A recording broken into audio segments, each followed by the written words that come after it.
जय श्री कृष्णा दोस्तों। अष्टावक्र गीता के तीसरे प्रसंग में हम लोग आगे बढ़ते हैं, जहां पर ऋषि अष्टावक्र जी राजा जनक से यह प्रश्न करते हैं, स्वभावा देवजानानो दृश्यमेतन्न किंचन इदं ग्राह्यमिदं त्याज्यम स किम पश्यति धीरधीः। अर्थात जो यह जानता है कि यह दृश्य स्वभाव से ही कुछ नहीं है, वह धीर बुद्धि कैसे देख सकता है कि यह ग्राह्य है और यह त्याज्य है।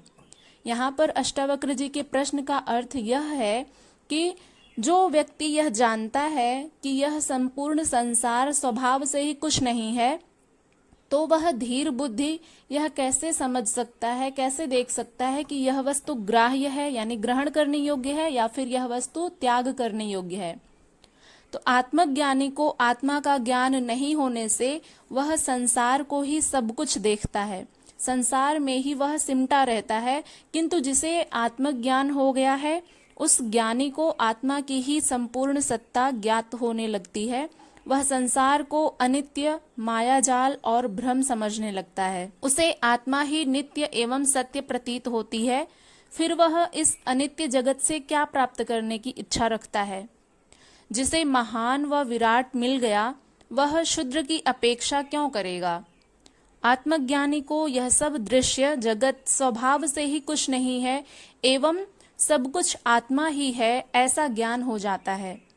ऐसा ज्ञानी इस संसार में न कुछ त्यागने योग्य समझता है और न कुछ ग्रहण करने योग्य समझता है।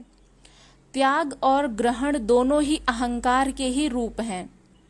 अहंकारवश ही संसारी सब कुछ अपने लिए पाना चाहता है एवं उन्हें त्यागने में भी उसका अहंकार ही है। वह छोड़ता भी है तो पुनः स्वर्ग में मिलेगा इस आश्वासन पर छोड़ता है। कहने का भाव यह है कि यदि कोई भी मनुष्य यदि जप तप करवाते हैं, यज्ञ आदि करवाते हैं, तो उसमें जो वो दान दक्षिणा इत्यादि देते हैं, तो कहने का भाव यहाँ पर यही है। अष्टावक्र जी यह कहना चाह रहे हैं कि जो लोग दान दक्षिणा इत्यादि करते हैं, तो वो इसी भाव से करते हैं कि उन्हें दान करने पर पुण्य मिलेगा और उस पुण्य से उनके पाप का नाश होगा और पाप का नाश होते ही उन्हें स्वर्ग मिलेगा। तो स्वर्ग की प्राप्ति हेतु वे दान दक्षिणा इत्यादि इस संसार में करते हैं। तो इसीलिए यहाँ पर कह रहे हैं कि त्याग और ग्रहण ये दोनों ही अहंकार के रूप होते हैं। अहंकार वश ही संसारी सब कुछ अपने लिए पाना चाहता है एवं उन्हें त्यागने में भी उसका अहंकार ही होता है। वह यदि दान दक्षिणा इत्यादि करता है तो पुनः स्वर्ग में मिलेगा इस आश्वासन पर ही करता है। पाखंडी अहंकारी सब कुछ छोड़कर नग्न हो सकता है, किंतु ऐसा भी यदि अहंकार के कारण ही किया गया है तो यह त्याग नहीं है, यह मूढ़ता मात्र है। छोड़ना पाने की कोई शर्त नहीं होती है। जहां भी मैं मौजूद है, कर्तापन मौजूद है, वहां पर अहंकार ही है। ज्ञानी त्याग करता नहीं है, उससे त्याग घटता है। त्याग होता है और किया नहीं जाता है, क्योंकि त्याग जो है वो अपने आप ही हो जाता है। उसको यदि आप करने लगेंगे त्याग को, तो वहां पर अहंकार आ जाएगा। इसी बात को अष्टावक्र जी कहते हैं कि यदि मन में कर्तापन का भाव है तो वहां पर आत्मज्ञान हो ही नहीं सकता है, उस व्यक्ति को आत्मज्ञान हो ही नहीं सकता है। वह स्वभावतः ही अपने आप ही छूट जाता है। जैसे जैसे व्यक्ति आत्मज्ञान की तरफ बढ़ता है, उसे कुछ भी छोड़ने की अपेक्षा रह ही नहीं जाती है। स्वतः ही संसार की जो कामनाएं हैं, वासनाएं हैं, वो अपने आप ही घट जाती हैं, वो अपने आप ही समाप्त हो जाती हैं। तो इसी बात को अष्टावक्र जी कहते हैं कि जो ज्ञानी व्यक्ति होता है वह त्याग करता नहीं है, उससे स्वतः ही त्याग हो जाता है। वह अपना कुछ समझता ही नहीं है, सभी ईश्वर का समझता है। वह संसार को कंकड़ पत्थर से अधिक महत्व नहीं देता। फिर किसका त्याग करे, वह किसको ग्रहण करे। जो आत्मज्ञानी हो गया है वह इस संसार को केवल कंकड़ और पत्थर की भांति ही देखता है। वह सब कुछ ईश्वर का समझता है, तो इस नाते वह इस संसार में किस वस्तु को ग्रहण करने योग्य समझेगा और किस वस्तु को त्याग करने योग्य समझेगा। यानी उसके लिए सब कुछ एक जैसा ही है। ना वह किसी चीज को ग्रहण करने योग्य समझता है और ना ही किसी चीज का त्याग करना समझता है। तो भोग और त्याग ये दोनों ही अहंकार के रहते कृत्य हैं। कृत्य यानी करने योग्य हैं। तो अहंकार के कारण ही मनुष्य भोग करता है और त्याग करता है। इस संसार में रह करके एक सांसारिक मनुष्य जिसमें भोग और त्याग दोनों ही विद्यमान रहते हैं, वह अहंकार के कारण ही होता है। तो यदि वह इस संसार में भोग कर रहा है, किसी भी चीज की आकांक्षा कर रहा है, और यदि किसी चीज को त्याग कर रहा है जैसे कि दान दक्षिणा इत्यादि, तो ये दोनों ही अहंकार के रहते ही वह करता है। ज्ञानी के लिए दोनों का कोई महत्व नहीं होता है। जो आत्मज्ञानी होते हैं उनके लिए ना तो भोग और ना ही त्याग, ये दोनों कोई महत्व नहीं रखते हैं, क्योंकि आत्मज्ञानी भोगी नहीं होते हैं और ना ही उन्हें कुछ त्याग करना पड़ता है। उन्हें आत्मज्ञान होते ही स्वतः ही ये सब जो सांसारिक वस्तुएं हैं वो अपने आप ही घट जाती हैं, समाप्त हो जाती हैं। अष्टावक्र गीता के तीसरे प्रसंग के आखिरी सूत्र की तरफ हम लोग आगे बढ़ते हैं। अंतस्त्यक्तस् कषायस्य निर्द्वन्द्वस्य निराशिषः यदृच्छया गतो भोगो न दुखाय न तुष्टये। अर्थात जिसने अंतःकरण के कषाय को त्याग दिया है और जो द्वंद्व रहित और आशा रहित है, ऐसे पुरुष को दैव योग से प्राप्त भोगों में न ही दुख है और न ही सुख है।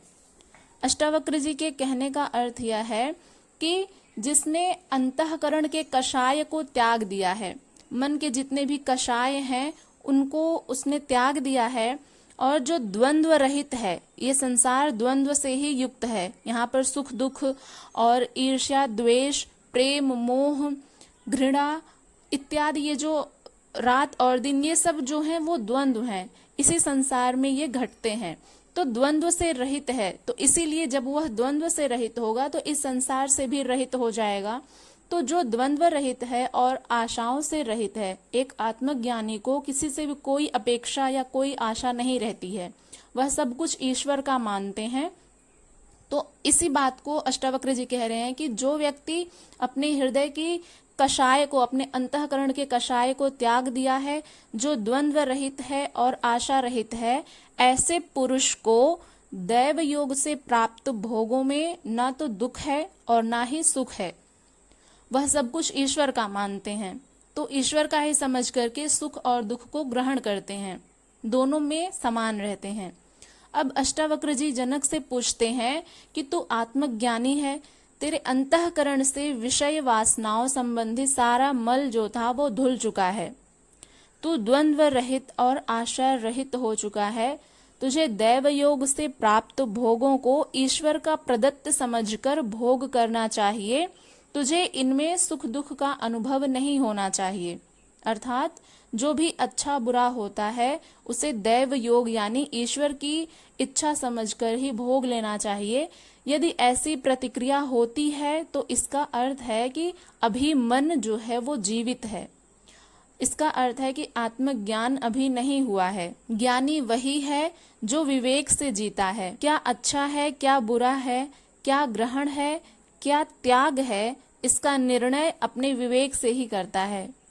वह सांसारिक नियमों मर्यादाओं से प्रभावित नहीं होता है, क्योंकि जो आत्मज्ञानी होते हैं उन्हें इस संसार की कोई भी वस्तुएं, कोई भी परंपरा, कोई भी धर्म, कोई भी रीति रिवाज उन्हें अपने बंधन में नहीं बांध सकते हैं। आत्मज्ञानी पूर्ण रूपेण मुक्त होते हैं, तो इस नाते वे अपने विवेक से जीते हैं। क्या अच्छा है क्या बुरा है इनका वे भेद कर लेते हैं, और क्या ग्रहण करने योग्य है क्या त्याग करने योग्य है इसका निर्णय वे अपने ही विवेक से लेते हैं। वह सांसारिक नियमों और मर्यादाओं से प्रभावित नहीं होता। अष्टावक्र जी इन 14 सूत्रों के द्वारा अपने शिष्य जनक की आत्मज्ञान की परीक्षा कर रहे हैं। यहाँ पर अष्टावक्र गीता का तीसरा प्रसंग समाप्त होता है। हम लोग कल से अष्टावक्र गीता के चौथे प्रसंग को प्रारंभ करेंगे। ये वीडियो यदि आपको पसंद आई हो तो इसे लाइक करिएगा, चैनल पर यदि नए हैं तो सब्सक्राइब करके बेल आइकन को प्रेस कर लीजिएगा, इसे ज़्यादा से ज़्यादा लोगों तक शेयर भी करिएगा और अपना फीडबैक ज़रूर दीजिएगा। मिलते हैं नेक्स्ट वीडियो के साथ, तब तक के लिए अपना ध्यान रखिएगा। हरे कृष्णा।